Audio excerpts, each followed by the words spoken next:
Hello everyone, this is Jerry with Model Restorations, and today I'm going to talk about promo cars. We're going to go over some history, a little bit what to look for, how do you tell them from a regular model, and what to look for, what to stay away from. All right, well, let's go take a ride. Boys and girls, here's a great free offer inside these special packages of Post 10. There's one scale model Ford car in each Post 10's package. Take home this special package of Post 10s. Your choice. Dealer promos are among the most valuable, most sought after scale model cars probably ever made. And yet, if you talk to people, the average person has no idea what they are. So today I'll try to explain how promos fit into the scale model puzzle. And we'll take a look at some early examples. So promo models were cast in pot metal for many years before our story starts. They were usually coin banks that were actually made for the dealers. They were high quality, durable miniatures, and as far as I could tell, they were sold back as far as the 1920s or 30s. First promos were mainly made by National Products. Studebaker's 1934 World Fair replica was the first one made, and they became increasingly popular and diverse from there. In 1949, Banthrico took over National, and 125th or 124th became the standard. They also changed the colors of the rubber tires from white to black. AMT started producing aluminum promos in 1948 and by 1949 switched to plastic. Johan, S&P, MPC, and PMC soon followed. Lesser-known companies like Hubley and Mastercaster also jumped in on the craze. New shipment of models just came in this morning. Yeah, excellent. Let's get them on display right away. But the real plastic dealer promo starts with the 1947 International pickup. This one was a little larger than the 125th scale that we know today, but it was a very nice first effort with separate fenders, contrasting seat and steering wheel, metal bumpers, and a grille. It also had really nice wheels and tires. By today's standards, they look pretty darn simple. But in 1947, there weren't any computers. They had no design like CAD, and they were starting a new form of mass-produced scale vehicles from scratch, essentially. They weren't really meant to be toys. They were sales tools designed to put new cars into driveways, one little car at a time. They typically matched factory paint colors and interiors, almost exactly. Sometimes so accurate that the interior trim color matched the real thing down to the shade. Back then, you just couldn't Google car or seat in 3D, so this was the next best thing.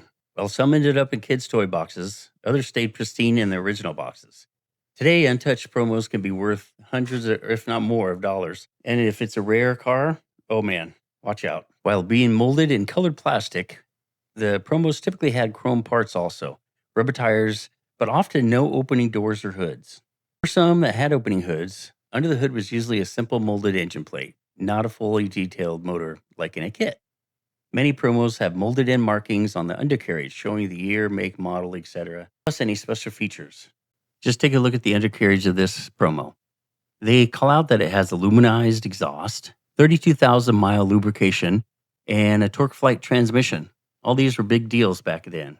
While we take these things for granted in today's automotive world, back then there were many emerging automotive technologies coming out for not only performance, but also safety.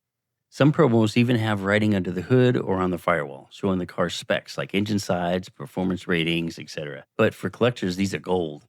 If you're thinking about collecting promo models, here's how to spot a real one. First thing I always check is the body. Promos, as we know, were always molded in the car's color, not painted. If you see paint chips revealing white plastic underneath, it's likely a kit or a repaint. The other thing I look for is underneath. As we already explained, promo chassis a lot of times will have molded in exhaust detail, no separate engine parts. They're pretty basic curbsides. Another thing to look for is the fact that promos don't usually have hoods or doors that open. They have rubber tires and metal axles running through the suspension. However, many older and new releases are curbside, so this alone really doesn't give it away as being a promo. What I also look for is the screws front and back. Now, you got to be really careful on this one because there were a lot of models that were made that were based off the promo model, which also have screws. So this isn't always a dead giveaway. I've seen a lot of them on eBay that listed as a promo that they're really not. Take in point this Ford right here. It's got screws on it, but this was not a promo. While looking very similar to a promo, this was actually a annual kit. And if you want to see what an annual kit is, check out this video. Now, if it has the original box, you can pretty much usually ascertain that this is probably a real promo. But then again, still be careful. If the box is just in too good a shape, it's probably too good to be true. So let's recap real quick. What I typically look for is make sure that the car has not been painted. I mean, a lot of them have been. Make sure that it has axles that go all the way through the suspension. Usually, suspension is just molded in. Very few of them actually had separate exhaust and that sort of thing. Look at the interior. Typically, it will be a somewhat different color. It doesn't always match the color of the body. And just look over the overall condition, especially if it has writing on it. You know it's probably a promotional model. That's a pretty much a dead giveaway. Now, if you're just now building your collection, it's going to be a long, hard, and tedious task to find these darn things. Now, of course, you can go on eBay and get them, but you're going to be prepared to pay quite a bit for most of them. But you'll find them. I've actually found a few in the Goodwill of all places for $4 or $5. So, so they can be found. The other option is to look at eBay and get kind of the junkyard models, promo models, and take those, strip them, buff the paint out, redo them, and rebuild them. Now, just be careful because a lot of people think, like I mentioned before, just because they have screws that they're a promo model, and that is not always the case. If you collect promos, let me know down in the comments. And thanks so much for watching.